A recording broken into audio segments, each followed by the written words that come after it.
आत्मविश्वास। एक बुजुर्ग दंपत्ति बोस्टन स्टेशन पर ट्रेन से उतरे।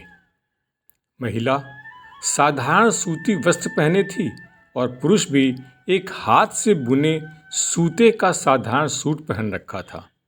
दोनों ही एक साधारण दंपत्ति से दिख रहे थे, जिस पर किसी का ध्यान आकर्षित नहीं हुआ। यह लगभग 1880 का समय था। वे दोनों हार्वर्ड विश्वविद्यालय पहुंचे और दरवाजे पर ठिठक कर खड़े हो गए। वे बिना किसी पूर्व सूचना के वहां पहुंचे थे। इमारत एवं आसपास नजर डाल मंथर गति से चलते हुए विश्वविद्यालय के अध्यक्ष के कार्यालय में गए। एक नज़र में बिना किसी विलंब के सचिव समझ गया कि ऐसे साधारण गांव गंवार के लोगों का हार्वर्ड में कोई काम नहीं है। शायद वे यहाँ रहने के भी लायक नहीं हैं। हम राष्ट्रपति से मिलना चाहते हैं, उस वृद्ध व्यक्ति ने बड़ी कोमलता से कहा। सचिव ने बिना एक पल गंवाए कहा, लेकिन वे तो आज पूरे दिन व्यस्त हैं, वे नहीं मिल पाएंगे। इस बार महिला ने जवाब दिया, हम इंतजार करेंगे। कई घंटे व्यतीत हो गए। सचिव उन्हें अनदेखा करती रही, इस उम्मीद से कि शायद दंपत्ति अंततः हतोत्साहित होकर चले जाएंगे, लेकिन ऐसा नहीं हुआ। सचिव समझ गई कि ये टस से मस होने वाले नहीं हैं। तब थक कर सचिव ने अंततः अध्यक्ष को सूचित करने का फैसला लिया। सचिव अध्यक्ष के पास पहुंची, पूरी बात बताई और अनुरोध किया कि अगर वे उन्हें थोड़ा समय दे दें तो वे चले जाएंगे। उसे नहीं लगता कि वे ज़्यादा देर रुकेंगे। सचिव की बात को समझते हुए एक लंबी सांस लेते हुए अनिच्छा से सर हिलाकर अध्यक्ष ने सहमति दे दी। जाहिर है कि उनके जैसे किसी महत्वपूर्ण व्यक्ति के पास उनके साथ समय बिताने का समय नहीं था, लेकिन साथ ही उसे यह ज़्यादा बुरा लग रहा था कि उसके ऑफिस के बाहर ऐसे लोग बैठे थे। जब तक वह जोड़ा हाथ जोड़े उनके कमरे में दाखिल हुआ, तब तक अध्यक्ष पूरी तरह तने हुए चेहरे और गरिमा के साथ तनकर बैठ गए। उनके चेहरे पर झुंझुलाहट साफ दिख रहा था। महिला ने मृदु स्वर में अपनी बात कही, हमारा एक बेटा था जो 1 वर्ष हार्वर्ड में पढ़ा था। उसे हार्वर्ड बहुत पसंद था। वह यहाँ खुश था, लेकिन लगभग 1 साल पहले दुर्भाग्यवश एक दुर्घटना में वह मारा गया।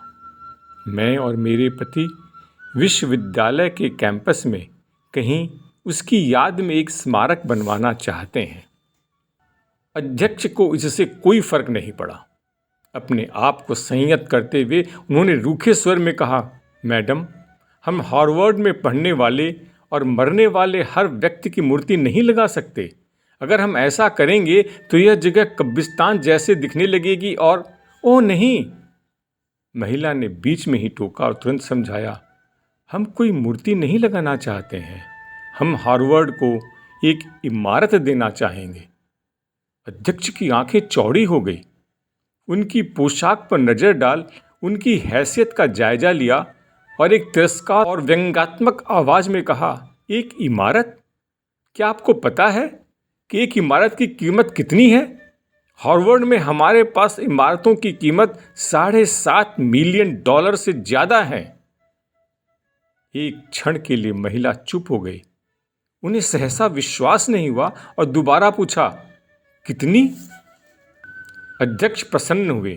उन्हें लगा अब उनका उनसे छुटकारा मिल जाएगा और मुस्कुराते हुए फिर से कहा, $7.5 मिलियन। महिला अपने पति की ओर मुड़ी और धीरे से बोली, क्या विश्वविद्यालय खोलने में बस इतना ही खर्च आता है? तब क्यों न हम अपना खुद का विश्वविद्यालय खोल लें? उसके पति ने स्वीकृति में सर हिलाया। अध्यक्ष का चेहरा उलझन और घबराहट से मुरझा गया। इसके पहले कि वे कुछ कहते, वृद्ध दंपत्ति हाथ जोड़ उठ खड़े हुए और निकल गए। ये थे श्री और श्रीमती लेलैंड स्टैनफोर्ड।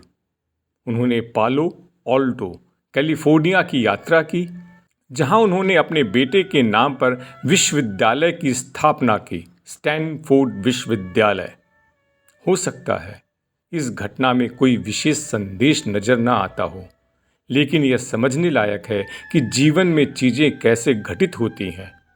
आत्मविश्वास, दृढ़ निश्चय और पक्का इरादा एक महान शिक्षण संस्थान को जन्म देता है। आपके चरित्र का अंदाज इस बात से लगता है कि आप उनसे कैसा व्यवहार करते हैं जो आपके लिए कुछ नहीं कर सकते।